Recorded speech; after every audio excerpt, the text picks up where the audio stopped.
Bonjour, je m'appelle Nora. Je suis la mère de Marion qui s'est pendue le 13 février 2013 à seulement 13 ans.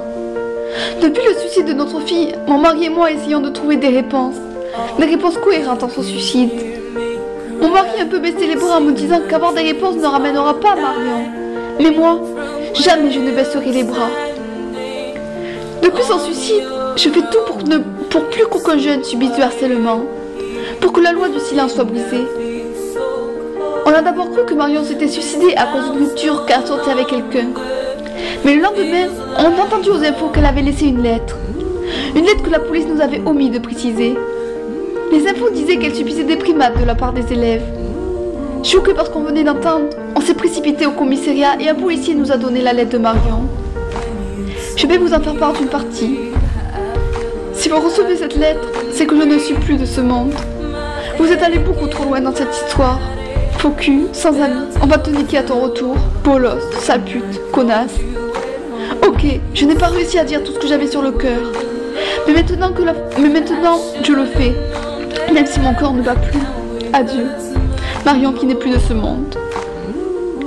Ceci n'est qu'une partie, mais dans l'original, elle a nommé les élèves qui lui avaient fait du mal. Et c'est là où on a compris. On a compris tout ce que les autres lui ont fait subir. Et comme je l'ai dit précédemment, on a cherché des réponses pour justifier le suicide de notre fille. Je suis même allée voir les enfants que Marion avait nommés dans sa lettre, en vain. Ils n'ont pas voulu parler et fuyaient dès qu'ils voyaient que je m'approchais d'eux. La mère de l'ancienne meilleure amie de Marion, elle qui l'avait laissé tomber et qui l'avait critiqué et tapé, m'a dit que sa fille n'allait pas bien.